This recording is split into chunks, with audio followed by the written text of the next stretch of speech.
Hola, bienvenidos a todos. Yo estoy grabando, ¿o no?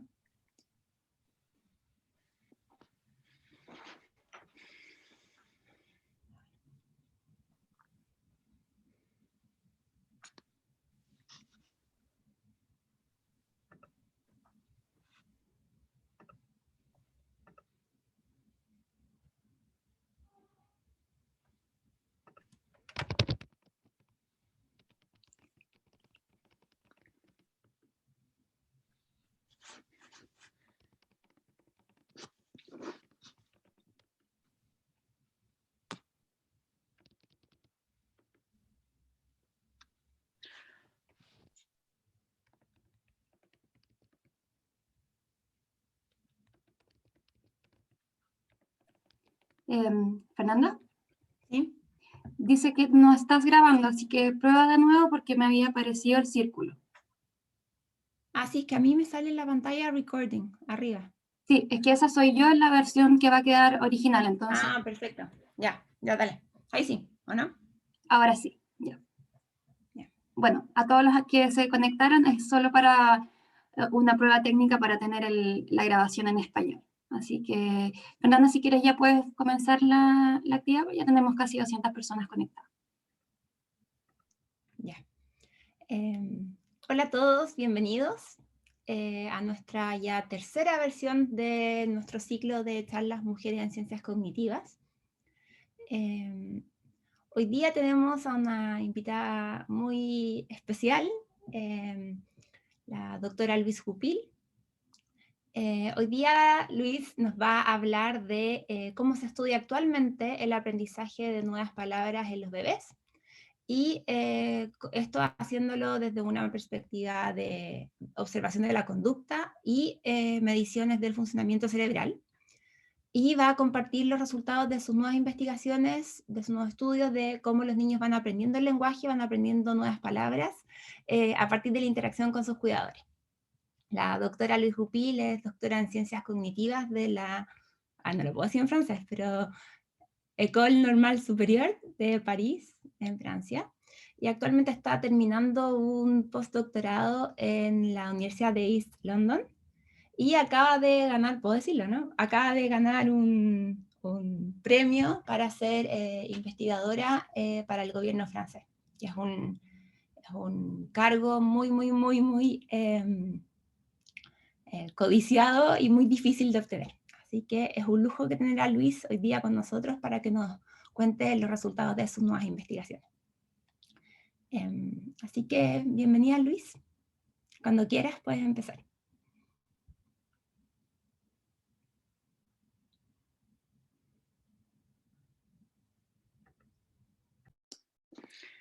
Hi everyone, thanks Fernanda for the very nice presentation and for the invitation. Por esa agradable presentación y por la invitación. ¿Pueden ver bien mi pantalla? ¿Puede alguien avisarme? Bien, perfecto. Hoy voy a presentar el trabajo que he estado realizando alrededor de la pregunta ¿cómo los bebés aprenden el idioma?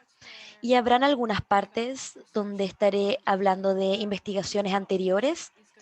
Y la última parte de mi charla va a ser acerca de los métodos, porque estaba esperando presentar data, pero como ustedes ya saben, la recolección de data ha sido muy compleja por la pandemia, así que desafortunadamente, por más que me gustaría ser minuciosa, en la segunda parte de la charla voy a estar hablando de métodos novedosos que se han desarrollado en el estudio del aprendizaje del lenguaje en bebés. Mi pregunta de investigación, mi investigación en general, se interesa acerca de la pregunta de cómo aprenden los bebés y cómo aprenden cómo hablar, pero no necesariamente cómo aprenden nuevas palabras, sino que cómo aprenden cosas en generales de otras personas. Y aquí no hay mucha información en cómo perciben el ambiente social, cómo perciben sus informantes y el discurso y el ambiente discursivo y cómo utilizan este ambiente para aprender. Pero sí sabemos menos acerca de cómo los bebés actúan como agentes participativos en las interacciones, si tienen niños en casa o si están familiarizados con madres y bebés interactuando. Las madres muestran muchas respuestas a la interacción con sus bebés, así que es una imagen incompleta cuando hablamos del bebé percibiendo cosas que provienen del adulto. No es una relación unidireccional, es una relación bidireccional donde los infantes no solo están percibiendo lo que están pasando, sino que también son actores. Pueden, por ejemplo, reaccionar a algo que sus padres dijeron o reaccionar frente a algo novedoso en su ambiente. Y esto forma los discursos que entregan los padres. Y para intentar entender cómo los bebés participan en su propio aprendizaje, y esto es algo que sabemos aún menos, pero hay investigaciones interesantes que se han estado realizando por mucho tiempo, así que tenemos información acerca de esto. Particularmente lo que sabemos acerca de los estudios longitudinales, los bebés son designados y producen más vocalizaciones focalizadas mirando a los padres. Y los bebés producen más de estas comunicaciones a más temprana edad y un vocabulario meses más tarde.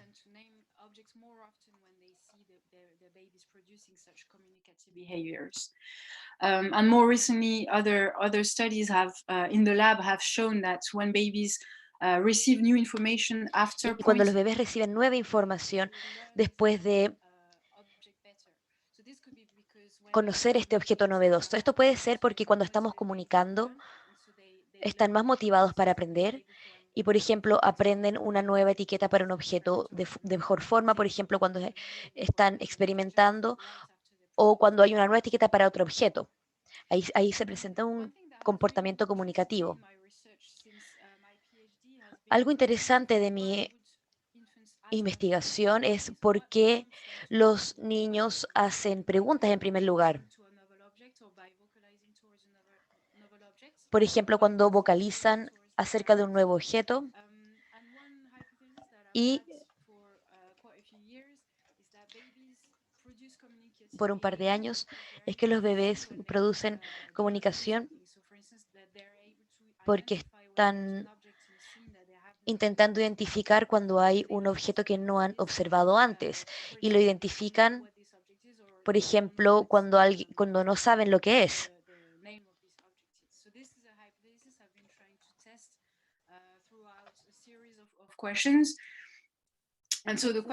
La pregunta es, ¿nuestro país puede ver este sistema epistémico de las preguntas que se hacen? ¿Hay algún impulsor de adquisición de idioma? Entonces, la primera pregunta que yo trato de abordar para poder responder a esta pregunta más general tiene que ver con los niños más jóvenes, más chicos, cuando ellos preguntan, cuando piden ayuda, cuando no saben.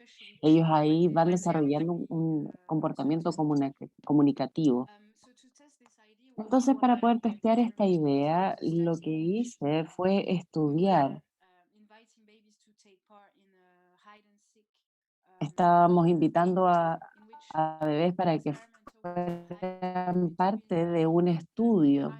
One or two boxes, so either on the box on the left or the box on the right. And then the experimenter was drawing Un juego en el cual les explicábamos.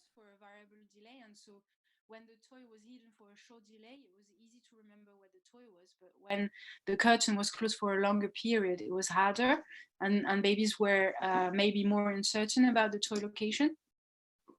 And crucially, what we did in this study is that we looked at whether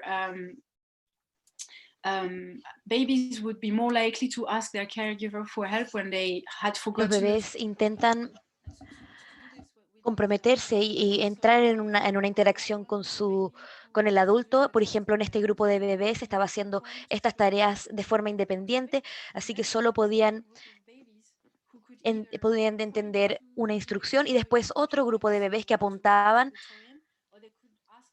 en qué lugar estaba el juguete o podían pedirle ayuda a su cuidador mirándolo y observamos que el cuidador siempre sabía dónde estaba el juguete, así que les iba a mostrar dónde estaba el juguete. La idea de esto fue que si es que el bebé estaba seguro o si es que el bebé estaba inseguro o si es que ayudaban o pedían apuntar para evitar cometer errores.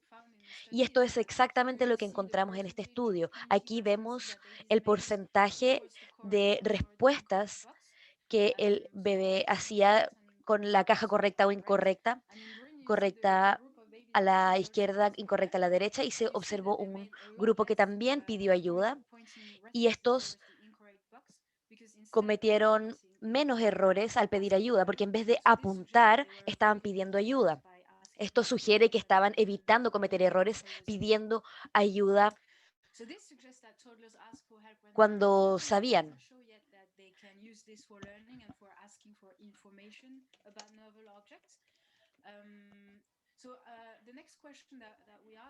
La siguiente pregunta que preguntamos en este estudio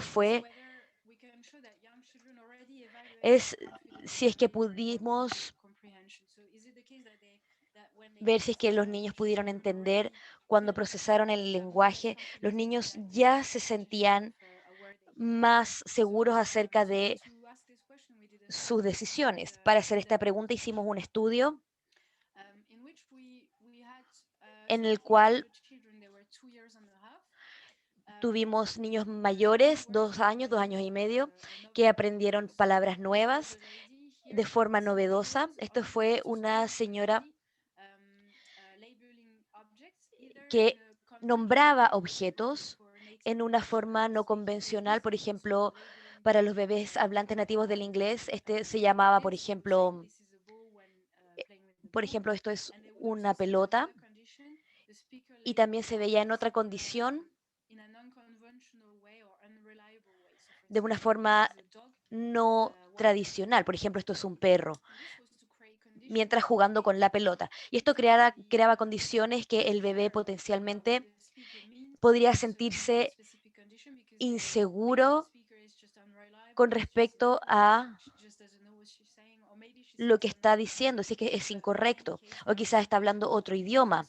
En todo caso, los infantes están identificando cuáles son las pelotas, han visto muchas pelotas, los adultos han nombrado las pelotas, así que ven un orador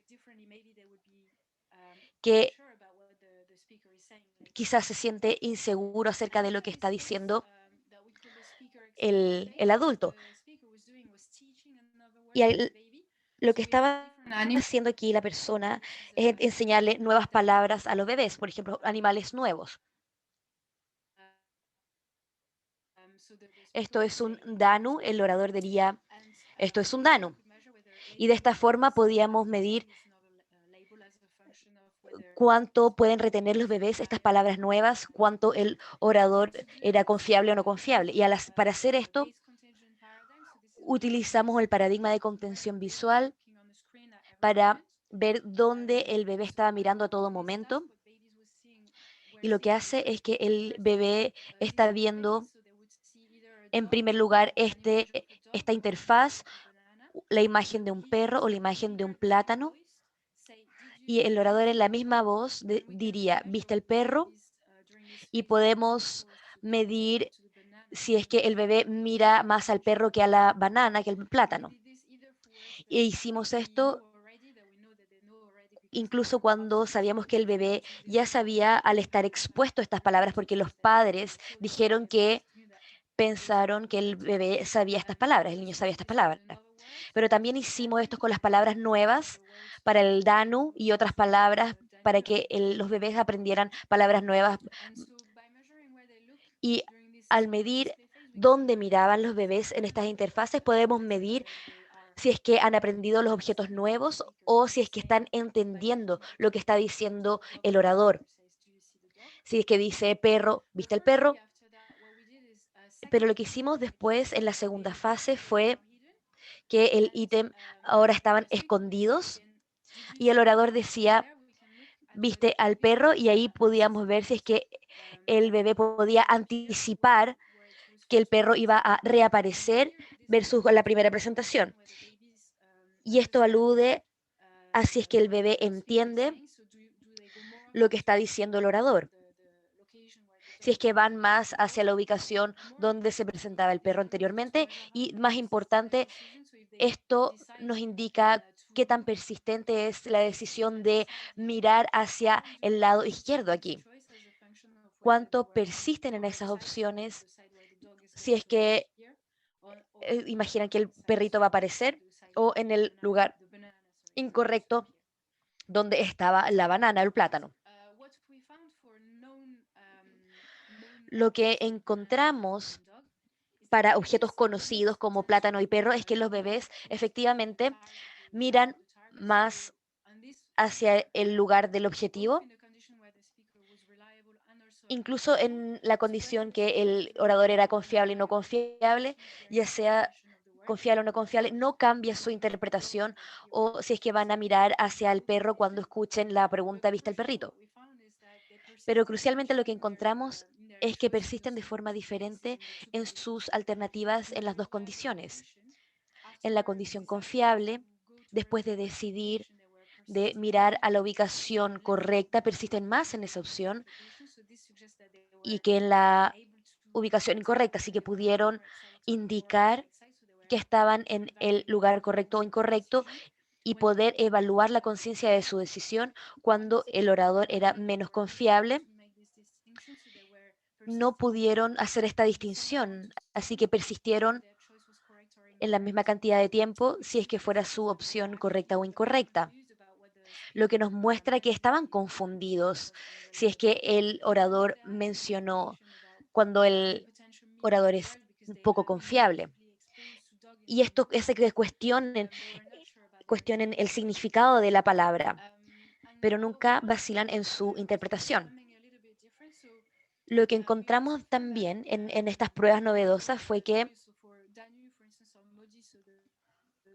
por ejemplo, con la palabra Danu, que la profesora tomó el bebé en el video, encontramos que los bebés miraban más hacia el lado correcto, donde se presentaba el modi,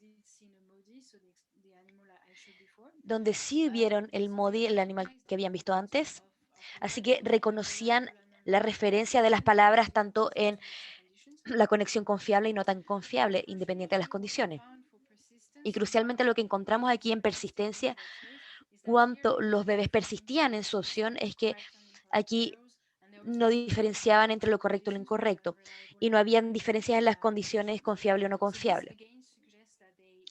Esto nuevamente sugiere que los niños muestran mucha seguridad y esto depende del conocimiento consolidado que se logra a exposición a las palabras, pero también depende de quién está hablando y si es que esta persona es confiable o no confiable. Estos estudios sugieren que los niños pueden evaluar qué tan seguros pueden estar al comprender, y lo que me gustaría hacer ahora es que responder la pregunta si es que los niños piden información cuando no se sienten seguros, y tengo planificado repetir este estudio combinándolo con el segundo estudio que mostré, en el que le enseñamos a los niños nuevas palabras para los objetos. Esto es para el futuro. Y ahora me gustaría hablarles de otro proyecto que estoy realizando actualmente como parte de mi postdoctorado en la Universidad de East London, en el que me interesa esta vez la coordinación entre los padres y los niños. Como dije, sabemos mucho acerca de cómo los bebés perciben el lenguaje y su ambiente lingüístico y las personas que informan estas palabras y cómo utilizan esta información que viene de sus cuidadores para adquirir el lenguaje. Y como dije anteriormente, sabemos un poquito más acerca de cómo los bebés participan activamente en su propio aprendizaje del lenguaje. Algo que sabemos menos es cómo los padres se coordinan en la transmisión del lenguaje, cómo ambos participan activamente y se coordinan con los niños para que aprendan su propio lenguaje.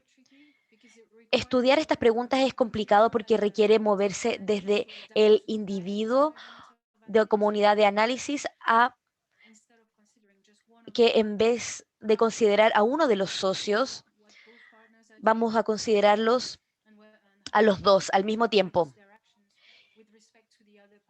y cómo piden instrucciones respecto al otro. Y esto es bastante desafiante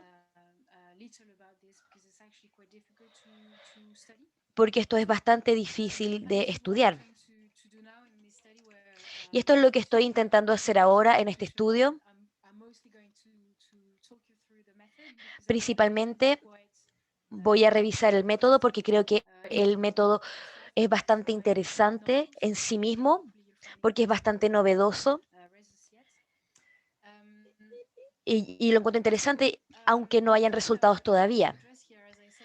La pregunta que estamos intentando abordar aquí es cómo la coordinación puede apoyar al infante aprendiendo un lenguaje, un idioma, y cómo la atención y la coordinación puede apoyar la instrucción lingüística.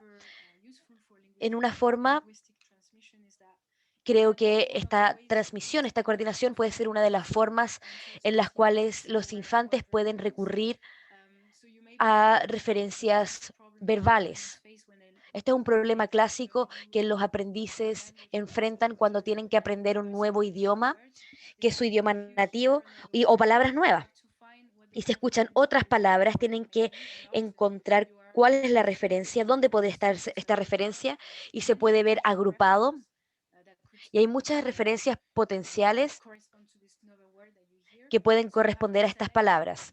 Entonces hay que seleccionar una referencia posible dentro de los múltiples objetos.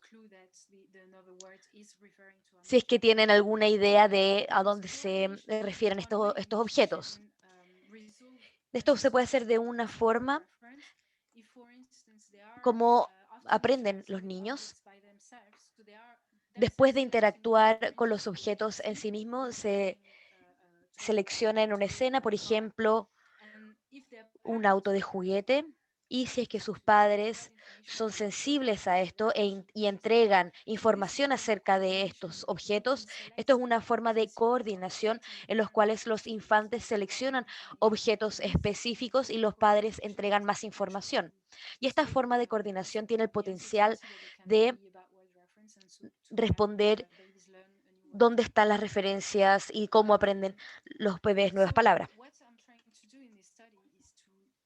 Lo que estoy tratando de hacer entonces es medir la coordinación atencional, es decir, cómo los padres y los bebés están tratando de relacionar esta forma de coordinación para la capacidad de los bebés para aprender una nueva palabra que no habían visto antes. Y me olvidé decir que también estamos interesados en medir la coordinación atencional a nivel de comportamiento y también en otros niveles, porque es bien difícil medir la atención al nivel conductual, porque esto lo podemos usar como un proxy. Entonces, si yo estoy viendo algo, estoy poniendo atención solo a eso. Es un buen proxy también porque estamos mirando una cosa y su mente a veces está pensando en otra cosa.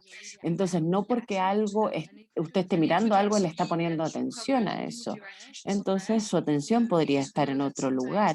Sabemos muchas veces que nosotros estamos mirando algo aparentemente con atención, pero estamos poniendo atención en otra cosa, estamos muchas veces pensando en otra cosa.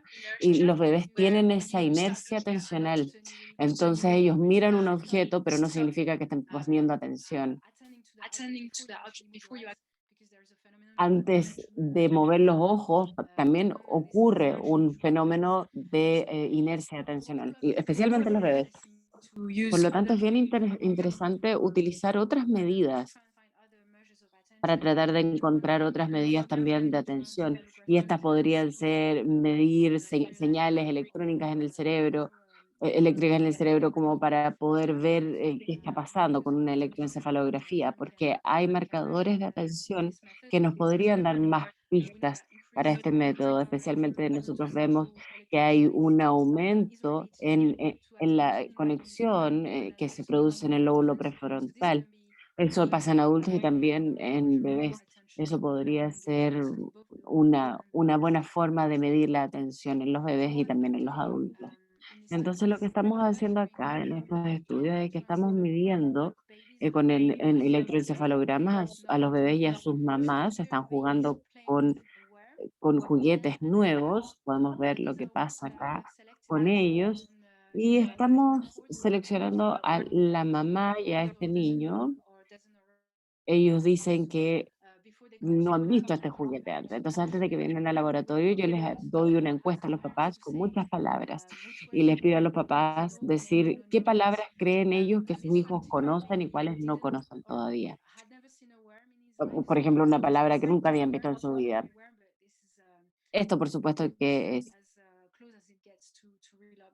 es bien interesante lo que pasa. Este niño nunca ha visto un ancla, por ejemplo, y nunca había escuchado la palabra ancla tampoco.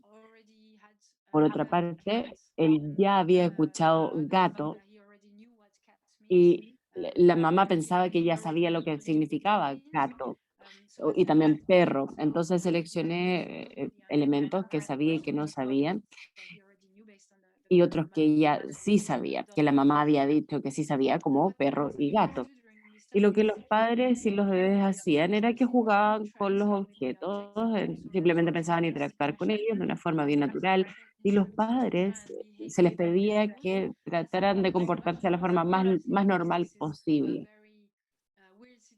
Porque claro, esta es una situación bien rara, porque tienen todos estos cables en la cabeza para poder registrar su actividad cerebral. Hay videos acá, hay cámaras de video, perdón, y también están siendo grabados, entonces grabamos lo que dicen. Por supuesto que ellos pueden ver y observar, no es totalmente natural porque tienen toda esta intervención, pero esta es la única forma en que podemos medir lo que está pasando en su actividad cerebral cuando están mirando los objetos. Por lo tanto, esto es lo mejor que podemos hacer como para poder llegar a un escenario bien natural en cuanto a cómo se aprenden las palabras durante la interacción con los padres en una vida cotidiana. Quiero hablar rápidamente acerca de lo que utilizamos. Tenemos este sistema Biosemi que consiste en electrodos activos que nos permiten medir el electroencefalograma en una sala sin utilizar muchas cosas más y sincronizamos estas grabaciones, las grabamos en los mismos amplificadores para que podamos registrar así el electroencefalograma de la madre y de su hijo o su hija en el mismo momento. Y lo que podemos hacer es enviar también algunas imágenes al video. Y como lo hacemos acá, es que tenemos LEDs, tenemos cámaras LEDs aquí que se encienden cuando mandamos algunas señales. Entonces podemos mandar algunas señales al mismo tiempo. Así el LED nos ayuda a reconstruir y a sincronizar la, el registro, la grabación. Acá vemos lo que está diciendo la madre también y vemos también si el bebé se está riendo, si está balbuceando, etcétera, con el micrófono puesto acá. Y eso nos va a permitir sincronizar los, los audios, los registros de audio. Entonces esto nos permite medir qué están haciendo los padres y los bebés en todo momento de la interacción y también en el electroencefalograma y con los diferentes objetos. Y después lo que hacemos es que una vez que han jugado con los objetos, también medimos el aprendizaje. Entonces lo que hacemos es ver un proceso de lectura de libro y ellos lo ponen en la mesa. En el libro hay imágenes de dos imágenes, de dos palabras, el gusano y el ancla, y le dice a la mamá, mira, ¿ves esto? ¿Puedes encontrar el ancla? ¿Dónde está el ancla? ¿La ves? ¿Ves el ancla? Y entonces su hijo o hija escucha la información, escucha lo que está pasando cuando la madre le pregunta. Y esto nos permite medir si es que el bebé ha reconocido las palabras que la mamá le está diciendo. Podemos ver a qué lado está mirando más, si es que está mirando realmente dónde está el ancla o al otro lado donde no está. Y eso es lo que nos permite medir cómo está aprendiendo. Entonces, con estos datos lo que podemos hacer es medir la coordinación. Y acá podemos hacer un electroencefalograma. Por ejemplo, acá tenemos a los lactantes, los medimos en la parte prefrontal principalmente. Ahí tenemos a las madres y a sus hijos y podemos medir esto en los lactantes y también en los padres. También podemos medir poder alfa, porque hay una desincronización alfa que también ha sido asociada con la atención en los padres y en sus hijos. Y después podemos también extraer de dónde están mirando los niños y a dónde están mirando las madres también en todo momento durante la interacción.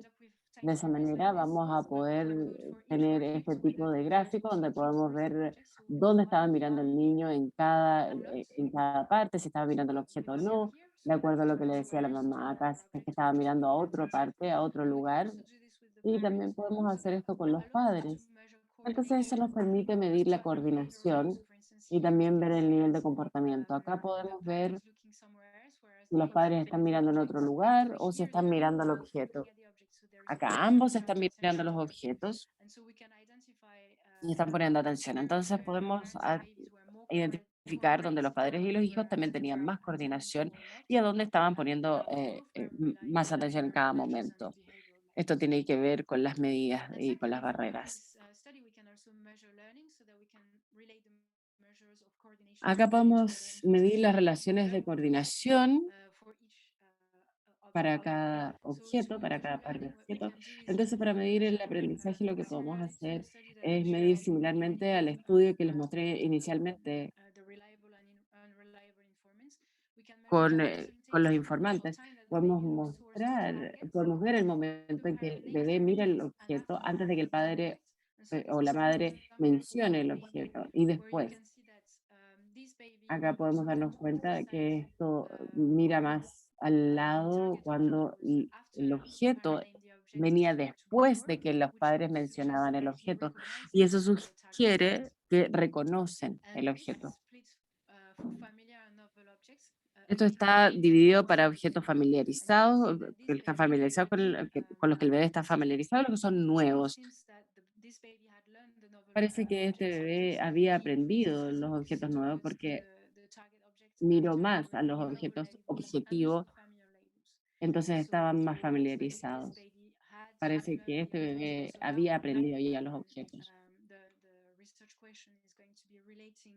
Entonces esto se va a relacionar en cada objeto y vamos a ver cuán coordinados están los padres con los objetos, los niños con los objetos. Acá lo que podemos hacer es que podemos medir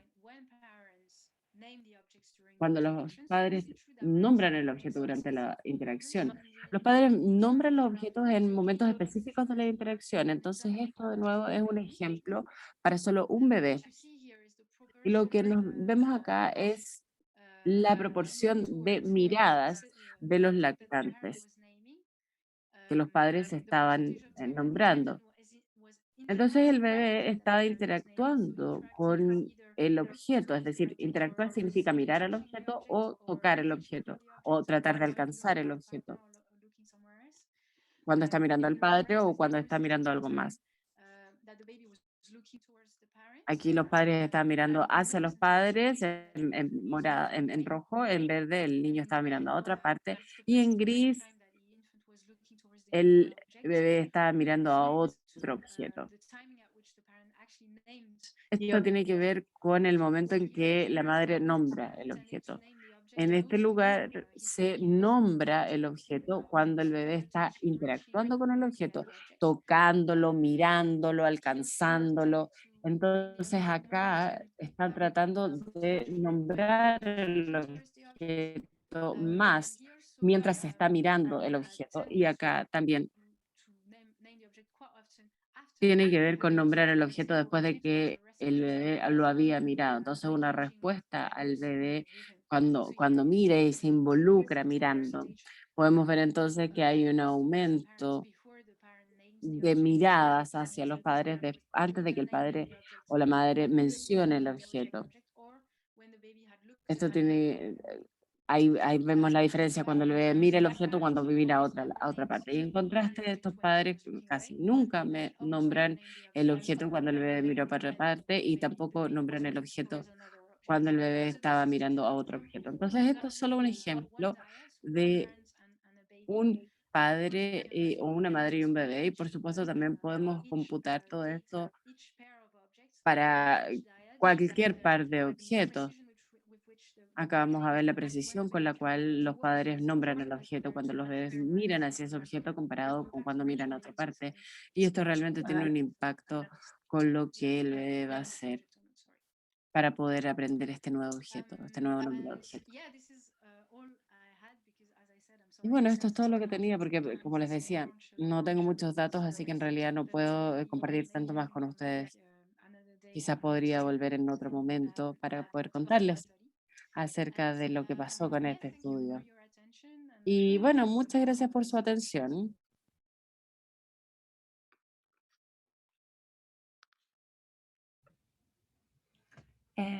Gracias, Luis, por tu excelente e interesante presentación. Hemos tenido muchos comentarios ahora en el chat Gracias. y en la Oh, sección de preguntas también. De hecho, me acordaste mucho de lo que estaba haciendo yo con la tesis, así que después voy a hablar de qué es lo que estamos haciendo en paralelo. Mira, hay muchas personas que están preguntando respecto a cómo se mide la intención o la intencionalidad de la mamá cuando le está tratando de enseñar una palabra a los niños. ¿Se entiende? so to be sure, Entonces, para estar segura, me estás preguntando acerca de la intención más que de la atención, ¿verdad? Sí, como de la intención de la mamá, de la intención comunicativa. yeah. Sí, esta es una pregunta difícil. Varía, la verdad.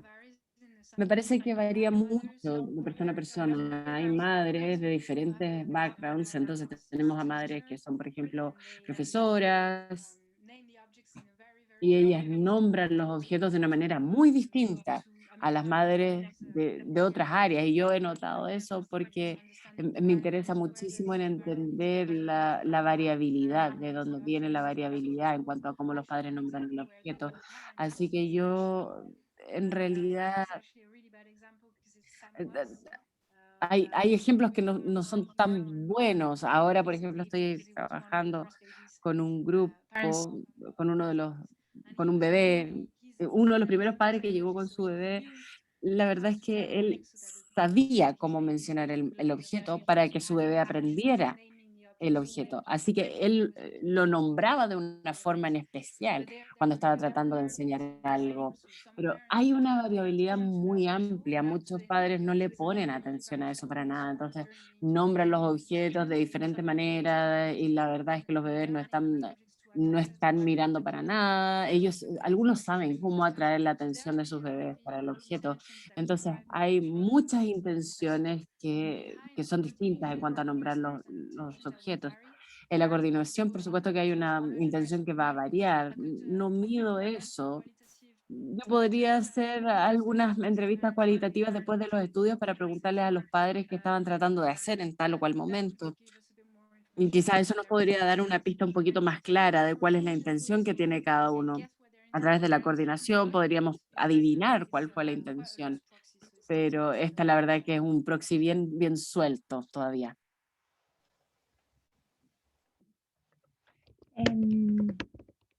Sí, sí, en verdad cuando uno hace este tipo de estudios hay un montón cuando uno quiere estudiar hay un montón de variables que uno considera y un montón de variables que uno deja de lado, sobre todo cuando uno trabaja con interacción diádica. Darían ganas de estudiar muchos factores que podrían explicar, porque por ejemplo también estaban preguntando sobre, y lo hemos discutido antes, sobre el tema del apego o de la relación que tiene la guagua con su mamá, que también, o sea, en el fondo, en un contexto de una relación cálida y amorosa y que donde la mamá es mucho más sensible, también uno podría decir que va a tener algún tipo de relación o algún tipo de efecto en cómo esta mamá le enseña estas palabras a los niños y cómo los niños aprenden, que también ha sido estudiado antes, pero yo creo que lo importante, ahí quizás nos puedes contar un poquito qué opinas, Luis, pero también lo interesante de tu estudio, o sea, bueno, de los estudios que mostraste es que toman un enfoque diferente, que es no solamente tomar como una medida específica del niño, de la mamá, sino que mostrar de la forma dinámica en que se produce esta aprendizaje, en que se produce esta influencia o esta coordinación entre la guagua y la mamá, y cómo eso termina o al fondo tiene un efecto en cómo estos niños aprenden. Y creo que esa es como la ventaja de ocupar este tipo de métodos. Yeah, totally. I mean, as you said, Totalmente, como dijiste, la intención tiene un rol muy importante y las medidas de la coordinación que describí, algunas son muy similares y se basan en la sensibilidad que se puede medir cuando se mide el apego. Uno ve sensibilidad, tipos de respuesta y esto está relacionado también. Si es que la mamá está afinada con el comportamiento del bebé y si es que el bebé es sensible frente a lo que está haciendo la mamá. Obviamente esto depende en la relación que tienen, ¿no?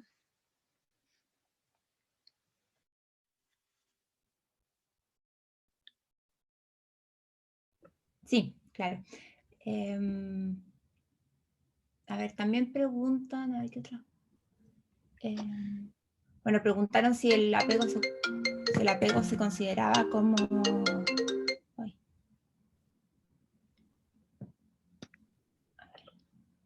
Que si el apego se consideraba como una variable a medir, que eso en fondo, claro, sería ideal, pero en otro estudio. Y preguntan también si se evaluó, si se consideraba el estado de salud mental de las mamás durante el estudio que presentaste. Como pensando en que las mamás con depresión o con ansiedad tendrían diferentes formas de comunicarse con sus guaguas.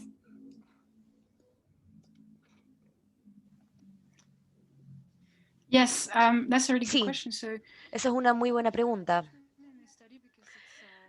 No estamos midiendo el apego en este estudio. Creo que el estudio en sí mismo está muy cercano a cómo se pudiera medir el apego, así que sería un poco redundante. No estoy midiendo eso, así que creo que igual podría estar correlacionado a la información que estamos reuniendo. Pero no estamos haciendo esto de forma tradicional y clásica.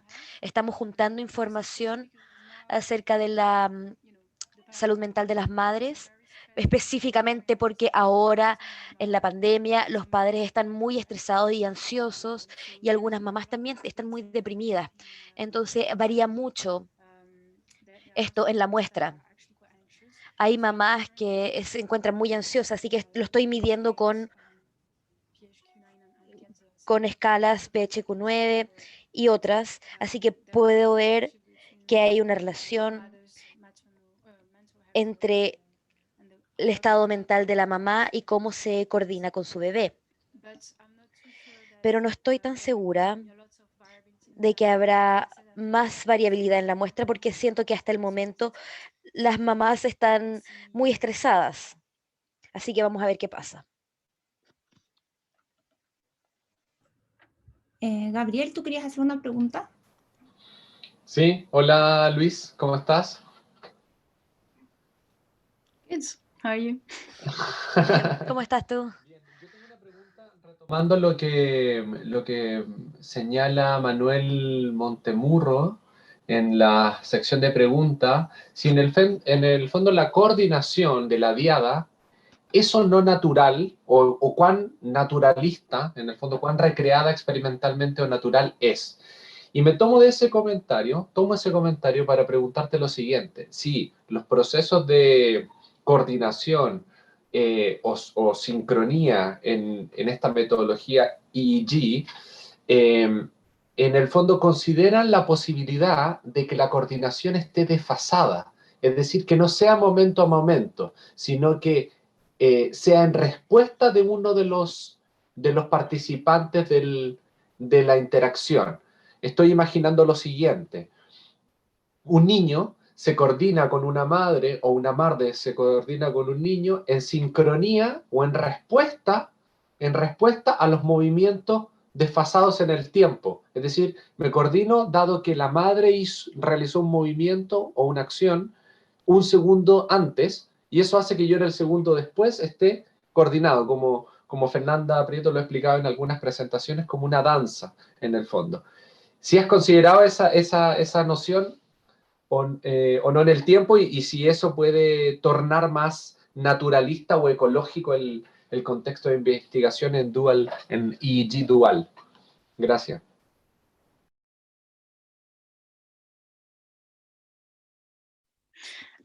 Yeah, so I mean about whether it's naturalistic. I mean, Con respecto a acerca si que es naturalista, lo estoy presentando como un estudio naturalista porque esto es mucho más naturalista que el gran porcentaje de los estudios, casi 90%, porque la mayoría de los estudios en desarrollo del lenguaje están basados en estos paradigmas que mostré anteriormente. Los bebés miran a la pantalla. Así que como se dijo, esto no es ecológico para nada. Ven dos objetos en la pantalla y que esto está muy lejano de la realidad y mi estudio está intentando ser más ecológico, pero como tú dijiste, no es ecológico porque los padres tienen muchos cables, se sienten observados, así que hay mucho efecto de la audiencia, así que no es perfecto, pero diría que es un gran progreso versus lo que ya venimos conociendo hace tiempo. Queda progreso por hacer en este tipo de situaciones. Tan pronto como se mide algo, se puede considerar dentro de un sistema problemático. Todos los estudios que hemos hecho, me temo, sí, no es perfecto. Y en el segundo comentario, respecto al tiempo, sí, eso podría explicarlo con más detalle. Vemos a la coordinación de distintas formas. Por ejemplo, en la atención, cuando la mamá y el bebé están mirando la misma cosa al mismo tiempo. Y también hay una correlación entre el retraso de tiempo que hay. Por ejemplo, el bebé mira el objeto y después la mamá mira el objeto después. En este ejemplo que mostré, esto es exactamente lo que pasa. Con frecuencia, este es el caso donde hay un retraso de tiempo y es muy real el efecto de que esta diada esté más coordinada, que sea como una danza o una conversación visual. Entonces, para responder a esto, estamos respondiendo a esto, estamos mirando tanto a las medidas de la correlación y la medida de sincronización. Se podría decir que la medida de coordinación cuando la madre y el niño mira el objeto en todo momento, eso nos da una medida de cómo están mirando esto al mismo tiempo. Y después hay otras relaciones cruzadas que nos permite ver si es que hay una direccionalidad en la interacción y también utilizamos medidas que están basadas en los cruces que nos permite ver si es que una de las personas interactuando, que está haciendo, Estas son cosas que estamos considerando y en mi estudio no profundicé mucho con respecto al tiempo y una de las opciones que estoy intentando examinar o una de las hipótesis que estoy intentando probar es la idea de que cuando los bebés predicen la atención de los papás, si es que muestran interés y la mamá hace un seguimiento, estas son instancias que son potencialmente geniales o muy, muy importantes para el aprendizaje. Cuando la atención está en el mismo objeto, cuando una mamá está mirando a esto y el bebé se une, quizás la atención del bebé estaba anteriormente en otro lugar, así que estoy especialmente interesada en la idea de cuando los bebés predicen la atención de sus papás, pueden aprender los objetos nuevos de mejor forma porque su atención ya está enfocada en el objeto cuando escuchan el nuevo nombre. Eso quizás responde a su pregunta.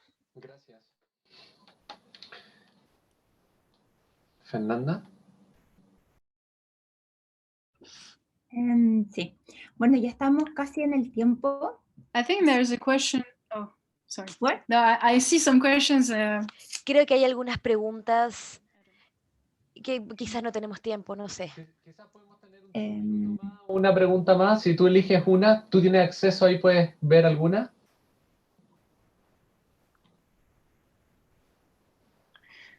Yeah, I just saw that there was 2 questions. So Sí. one question is Vi que hay dos preguntas. Una se trata de los agentes bilingües. Creo que es una muy buena pregunta. En este estudio, por ejemplo, como mostré al principio, si es que los nombres no convencionales, esto es muy diferente para las personas bilingües porque están acostumbradas a que las cosas tengan distintos nombres. Si es que hay una persona bilingüe, español, inglés, perro o dog, o en francés, si es que escucho otra palabra para perro, quizás no esté pensando que que el hablante no es poco confiable, sino que está hablando en otro idioma. Así que eso afecta cómo aprenden los bilingües. Hay muchos estudios acerca de esto y en el último estudio que les mostré hay muchos bilingües, así que se puede ver las diferencias que pueden presentar en las personas, por ejemplo, monolingües inglés, pero hay muchos bilingües, inglés-español, inglés-italiano, francés-inglés, o dialectos indios, por ejemplo. Quizás hay algunas diferencias. Y quizás también había una pregunta acerca de la mentalización. Y esto también es una pregunta interesante. También estamos observando esto. Uno de mis estudios está observando si es que los padres, se trata más de la madre, sí, pero también estamos viendo si es que la tendencia de las madres y su tendencia a observar a los niños, si esto se puede relacionar a los nombres de las cosas. Y eso también es algo que estamos observando en este último estudio. Ok, Fernanda, yo creo que en honor al tiempo vamos cerrando. ¿Qué te parece? Sí, me parece. Así que muchas gracias, Luis, por tu presentación. Muchas gracias a todos los participantes por unirse al ciclo de Mujeres en Ciencias Cognitivas hoy día. Agradecemos a Luis por venir a mostrarnos todos sus resultados, interesantes resultados. Y los dejamos invitados para el siguiente ciclo, que va a ser está por confirmar, pero está pensado para el 31 de mayo, donde vamos a tener una expositora que va a hablar sobre la influencia de la música en el desarrollo de los niños. Así que los dejamos de ya invitados y muchas gracias por participar. Nos vemos en la próxima oportunidad. Gracias, muchas gracias. Nos vemos el próximo mes. Gracias, Luis.